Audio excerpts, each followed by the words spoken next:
2 days after the conclusion of Tihar, the festive mood still lingers in the air as the glamour of Chhath festival has already set in.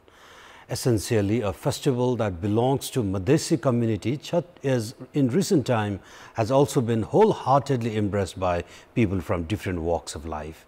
It was the first day of Chhath festival today, while the main day of the Chhath festival falls on coming Sunday, when devotees offer special prayers to the setting sun.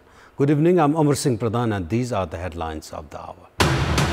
Armed Police Force kickstarts the renovation works of border pillars that was stranded for 16 years, 2,000 border pillars with India being renovated. 1,500 schools and 160 heritage sites damaged during the 2015 April earthquake still await reconstruction. Financial crunch and legal hassles made scapegoats.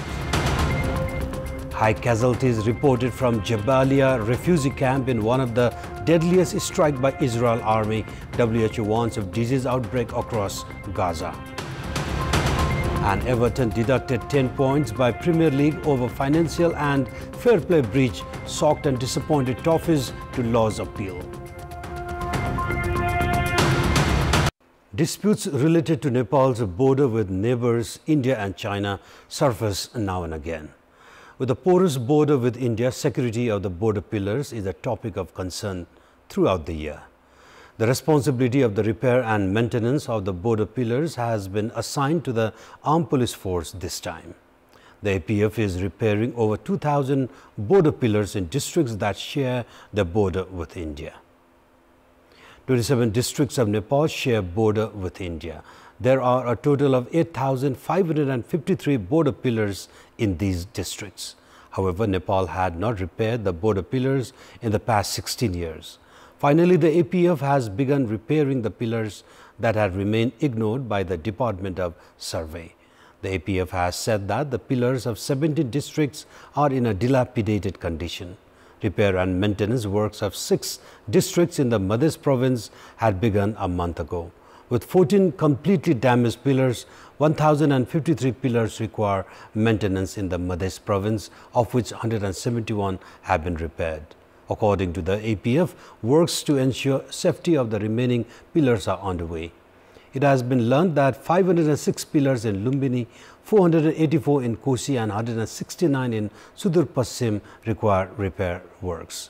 With the SSB, India's border guarding force, repairing the even-numbered pillars, APF is repairing the odd-numbered pillars. Meanwhile, talks about repair works of 100 border pillars with China are yet to begin.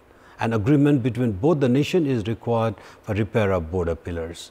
Border outposts of the APF have been stationed in 7 locations along Nepal's border with China. The APF has said that repair works will begin after agreement between the two nations following study of all border pillars. The government, which previously used to assign the responsibility of repair works of border pillars to the Department of Survey, had decided to assign the task to the APF 3 years ago. Despite the increasing security challenges along the border region, the government is yet to introduce a Border Security Act, suggesting that there is no legal clarity on actions required in case of crime along the border area. Nepal shares 1,880 kilometers of open border with India and 1,415 kilometers with China. While ensuring safety of the border pillars and curbing crime in the border regions are challenging, there are no alternatives to strengthening the security department for these aspects. The reconstruction following the 2015 April earthquake is yet to be completed. Even as repair works of majority of private residences have been completed, the repair works of school buildings, heritage sites, temples, among others, have not been completed. Reconstruction of over 15% of the 19,000 structures is yet to be completed. Education Ministry data show that some 9,000 schools in 31 districts were damaged due to the 2015 April earthquake. 7,677 of these schools have been renovated as of now. The government, along with donor agencies, so far have spent 75 billion rupees on reconstruction works. Meanwhile, as per the agreement reached between Nepal and India, Nepal is to receive loan from the Exim Bank for the reconstruction of 37 Tribhuvan University affiliated colleges. However, the agreement has been limited to paperwork. The 2015 April earthquake had also ravaged 920 heritage sites and 215 monasteries. According to the Department of Archaeology, 760 heritage sites and 2 monasteries have been reconstructed. The talks of reconstruction have surfaced as the recent Jajarkot earthquake demolished 91 schools alongside damaging 476 classrooms of 122 schools. 10 writs have been filed at the Supreme Court demanding withdrawal of the government decision to ban video sharing platform TikTok. Legal practitioners including senior advocate Dinesh Tripathi, Sunil Ranjan Singh, Swagat Nepal and Baburam Aryal, among others, have filed writs at the Supreme Court. The writs have claimed that the government decision to ban TikTok was against the law and sentiments of the Constitution. The writs have also demanded formation of a task force including experts of the telecommunications and technology sector for regulating of the social media platforms. The Supreme Court has set hearing on the writs for coming Monday. Meanwhile, the Nepal Telecommunication Authority has responded to the correspondence of TikTok. Authority Chairperson Purushottam Khanal has said that the response has sought assistance from TikTok for implementation of the government decision. Earlier, TikTok had corresponded expressing concern over the ban in Nepal. Saying that TikTok was still in operation in Nepal, the Office of the Prime Minister and the Council of Ministers has directed the Ministry of Communication and Information Technology and the Authority for implementation of the decision. Despite the authority's directive for the internet service providers to ban TikTok, many are yet to follow the order and have therefore been warned of actions. Taxes are the major source for operation of the state. Imposing tax that can be paid by the public is the justified principle of tax. However, the 3 tiers of the government have imposed 21 kinds of different taxes on the public. The rate of income tax is also not less than that of developed economies. Despite the state imposing so many taxes, the public have yet to benefit from them. The government increased taxes on those earning more than 5 million rupees each year from 36% to 40% from the budget of the ongoing fiscal year. This rate is more than that of the United States of America, the world's largest economy, where the rate stands at 37%. Singapore, where the per capita income is 100 times more than that of Nepal, only 22% tax is imposed. In addition to income taxes, the 3 tiers of government have imposed 21 kinds of taxes. The federal government generates revenue from 8 kinds of taxes, including customs, income tax and value-added tax. The province government has imposed taxes under the headings of vehicle, agriculture, tourism and natural resources, while the local levels generate revenue from 8 taxes, including rent and assets. Despite the state imposing taxes on several headings, the public have yet to receive benefit in accordance. Customs are also high in Nepal. The government charges up to 241% tax on 4-wheelers. In addition to that, 10 rupees per litre of petrol has been slapped as infrastructure tax. However, the public have not even been able to get access to Citamol, a basic medicine required during normal ailments.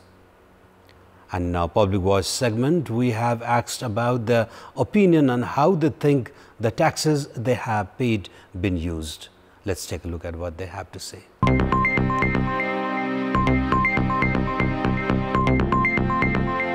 समान ढंगले कर तिरिरहँदा पनि असमान ढंगले budget वितरण हुँदा चाहिँ हामीलाई अलिकति यो बजेटको कुरामा र हामीले कर तिरेको कुराहरुमा चाहिँ समान छ जस्तो लाग्दैन। राज्यलाई तिरेको करको सदुपयोग केही पनि भएको छैन। करबाट चाहिँ जनतालाई यो खालको चाहिँ सेवा सुविधा राज्यले दिन्छ भन्ने कुराहरु कहीं चाहिँ राम्रोसँग चाहिँ पाएको जस्तो लागेको छैन। हामीले तिरेको कर चाहिँ नेता पाल्नलाई सदुपयोग चाहिँ भएको छ, जनताको लागि चाहिँ कुनै सदुपयोग भएको जस्तो मलाई लाग्दैन। सदुपयोग त कति पनि भएको छैन। जनतासँग उठाएको कर उहाँहरूले ऐयासीमा लगाउनु भएको छ। हामीले तिरेको कर सदुपयोग नभएको जस्तो लाग्छ। जनतासँग लिएको पैसा नेताहरूले जति विकास गर्नुपर्ने छ त्यति भइरहेको छैन। पाउन त पाएको छु तर चाहिने मात्रामा भन्दा एक्सेस अलिकति बढीमा लिनुभएको जस्तो लाग्छ। 13% भ्याट भन्छ, त्यो भ्याटको पनि कुनै सदुपयोग भएको छैन। सदुपयोग भएको पाएको छु आफूले तिरेको करको त। पहिलेको तुलनामा अहिले अलि चाहिँ राम्रो भएको चाहिँ मैले महसुस गरेको छु।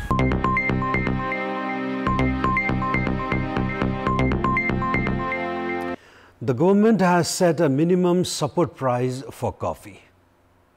The National Tea and Coffee Development Board has increased the price of coffee fresh cherry from 95 rupees to 100 rupees per kilogram. Meanwhile, the price of dry cherry has been increased from 170 rupees to 200 rupees. The price of parchment coffee processed by the farmers has been increased by 25 rupees and has been set at 500 rupees per kilogram. The government revises the minimum support price of coffee on the occasion of the National Coffee Day. Despite 43 districts of Nepal being fertile for coffee production, the national production of coffee stands at a meager 394 metric tons. With coffee worth 320 million rupees being imported in Nepal, the export stands at only 130 million rupees. And it's now time for a segment, Public Pulse, where it texts us with their opinion. Public Pulse. And let's take a look at a response to yesterday's question. And yesterday we had asked you, why is the government accumulating public loan? 56% voted for option A, no knowledge of financial management. 7% voted for option B, enhanced responsibilities. And 37% voted for option C, lack of internal resources. And here is our today's question. And the question is, what should be done to promote coffee farming? Your options are option A, encourage farmers, option B, enhance quality, and option C, expand market. The voting is on. Type in the WS selector option A, B or C and send it to 34001 to share opinion with us. And time for international update.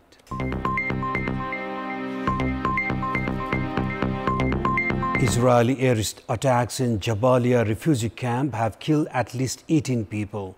The Israeli army has ended its raid of Ibn Sina hospital complex in the occupied West Bank near Jenin refugee camp, where at least 14 people were injured.